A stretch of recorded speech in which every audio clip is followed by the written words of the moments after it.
আসসালামু আলাইকুম সুপ্রিয় দর্শক, যথারীতি আবারও চলে আসলাম আজকের আবহাওয়ার সবচেয়ে গুরুত্বপূর্ণ খবর ঝড় বৃষ্টি, নিম্নচাপ, ঘূর্ণিঝড় ও শৈত্যপ্রবাহের আপডেট নিয়ে।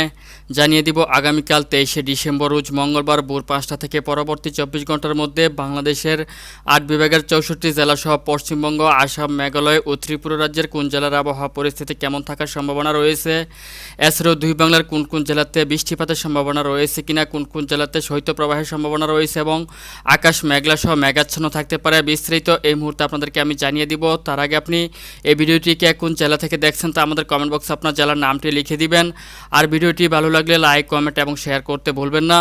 তো সুপ্রিয় দর্শক, এই মুহূর্তে আমি সরাসরি রয়েছি ইউরোপীয় রাডারের উপগ্রহ চিত্রে। আর দেখতে পাচ্ছেন এই মুহূর্তে স্যাটেলাইট থেকে নেওয়া যে তথ্যগুলি আমি দেখতে পাচ্ছি যে এই মুহূর্তে বাংলাদেশের পশ্চিম অঞ্চল সহ উত্তর অঞ্চলের একাধিক জেলাতে তীব্র কুয়াশা রয়েছে এই মুহূর্তে। তাছাড়াও এই মুহূর্তে ঢাকা, ময়মনসিংহ, সিলেট, বরিশাল ও চট্টগ্রাম বিভাগের অধিকাংশ অঞ্চলগুলোতে এই মুহূর্তে রুদ্রোজ্জ্বল আকাশ রয়েছে। তবে এই দিক থেকে খুলনা, তারপর হচ্ছে রংপুর, রাজশাহী বিভাগের অধিকাংশ অঞ্চলের আকাশে মেঘাচ্ছন্ন রয়েছে এবং তীব্র ঘন কুয়াশা রয়েছে এখনও পর্যন্ত। তাছাড়াও পশ্চিমবঙ্গের অধিকাংশ অঞ্চলগুলোতে তীব্র শৈত্যপ্রবাহের রয়েছে এই মুহূর্তে এবং আকাশ মেঘলা রয়েছে। আসাম, মেঘালয়ের অধিকাংশ অঞ্চলের আকাশে পরিষ্কার রয়েছে। ত্রিপুরার একাধিক জেলার আকাশ আংশিক মেঘাচ্ছন্ন রয়েছে এবং একাধিক জেলার আকাশ পরিষ্কার পরিচ্ছন্ন রয়েছে। তো সুপ্রিয় দর্শক, এই মুহূর্তে আপনাদেরকে আমি জানিয়ে দিব মেঘমালা অনুযায়ী আগামীকাল 23শে ডিসেম্বর রোজ মঙ্গলবার ভোর 5টা থেকে পরবর্তী 24 ঘন্টার মধ্যে দুই বাংলার আবহাওয়া পরিস্থিতি কেমন থাকতে পারে। তো সুপ্রিয় দর্শক, প্রথমে আমি ভোর 5টার দিকে চলে আসি আর দেখতে পাচ্ছি যে রংপুর বিভাগ সহ এদিক থেকে সিলেট, ময়মনসিংহ বিভাগের একাধিক জেলার আকাশ আংশিক মেঘলা সহ মেঘাচ্ছন্ন থাকবে। তবে এদিক থেকে বাকি 6 বিভাগের প্রত্যেকটি জেলার আকাশে একদম পরিষ্কার থাকার সম্ভাবনা রয়েছে এবং সকাল থেকে রুদ্রোজ্জ্বল আকাশ থাকার সম্ভাবনা রয়েছে।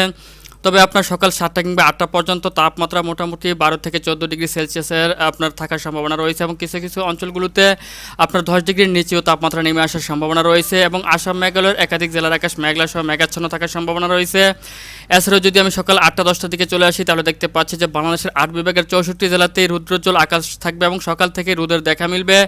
তাছাড়াও দুপুরের দিকে চলে আসলে দেখতে পাচ্ছি যে দুপুরের পর থেকে যেমন 2টার পর থেকে আবারও আপনার ময়মনসিংহ, সিলেট এবং এদিক থেকে ঢাকা ও খুলনা, বরিশাল বিভাগের একাধিক জেলার আকাশ আংশিক মেঘাচ্ছন্ন থাকতে পারে। তবে রাজশাহী, রংপুর, এদিক থেকে চট্টগ্রাম সহ খুলনা বিভাগের একাধিক জেলার আকাশ একদম পরিষ্কার থাকার সম্ভাবনা রয়েছে, রুদ্রোজ্জ্বল থাকার সম্ভাবনা রয়েছে। তাছাড়াও যদি আমি আপনার সন্ধ্যার দিকে চলে আসি তাহলে দেখতে পাচ্ছি সন্ধ্যার দিকেও বাংলাদেশের 8 বিভাগের 64 জেলার আকাশ পরিষ্কার থাকার সম্ভাবনা রয়েছে। তবে আসাম, মেঘালয়ের অধিকাংশ অঞ্চলের আকাশে ভারী মেঘে ছেয়ে থাকতে পারে। তাছাড়াও সুপ্রিয় দর্শক, আমি যদি আপনাদেরকে মাঝরাতের পর থেকে আপডেট দিই তাহলে দেখতে পাচ্ছি মাঝরাতের পর থেকে শীতের তীব্রতা বৃদ্ধি পেতে শুরু করবে এবং বাংলাদেশের খুলনা, তারপর হচ্ছে পশ্চিমবঙ্গের একাধিক জায়গা সহ দিক থেকে রংপুর, ময়মনসিংহ এবং রাজশাহী সহ সিলেট বিভাগের একাধিক জেলার আকাশ আংশিক মেঘলা সহ মেঘাচ্ছন্ন হতে শুরু করবে এবং তীব্র ঘন কুয়াশার সম্ভাবনা থাকতে পারে। তাছাড়া ঢাকা, বরিশাল, চট্টগ্রাম বিভাগের একাধিক জেলার আকাশ পরিষ্কার থাকার সম্ভাবনা রয়েছে। তবে রাত বাড়ার সাথে সাথে শীতের তীব্রতা বৃদ্ধি পেতে শুরু করবে। আসাম, মেঘালয় সহ পশ্চিমবঙ্গের অধিকাংশ জেলার আকাশে মেঘাচ্ছন্ন সহ তীব্র ঘন কুয়াশার সম্ভাবনা রয়েছে।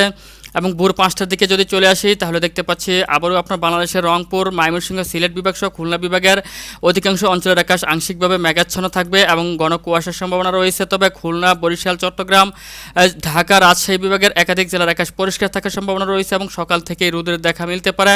তবে আসাম, মেঘালয়ের অধিকাংশ অঞ্চলের আকাশে তীব্র ঘন কুয়াশায় ছেয়ে থাকবে এবং আকাশ মেঘাচ্ছন্ন থাকবে। তো সুপ্রিয় দর্শক, এই মুহূর্তে আপনাদেরকে আমি মঙ্গলবার দিন আপনার দিনের বেলা কেমন তাপমাত্রা থাকতে পারে তা জানিয়ে দিব।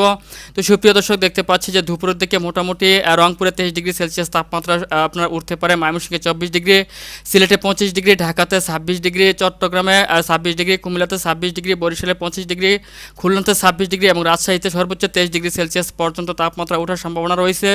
অর্থাৎ শীতের তীব্রতা কিন্তু ধীরে ধীরে বৃদ্ধি পেতে শুরু করছে এবং আপনার মাঝরাতের পর থেকে যদি আর চলে আসি তাহলে দেখতে পাচ্ছেন পুরো বাংলাতে অত্যন্ত ঘন কুয়াশার সম্ভাবনা রয়েছে এবং শৈত্যপ্রবাহের সম্ভাবনা রয়েছে। তাছাড়াও রংপুর, রাজশাহী সহ খুলনা এবং চট্টগ্রাম বিভাগের একাধিক অঞ্চলগুলোতে 10 ডিগ্রি সেলসিয়াসের নিচে তাপমাত্রা নেমে আসতে পারে এবং অধিকাংশ অঞ্চলগুলোতে 12 থেকে 13 ডিগ্রি সেলসিয়াসের তাপমাত্রা থাকার সম্ভাবনা রয়েছে।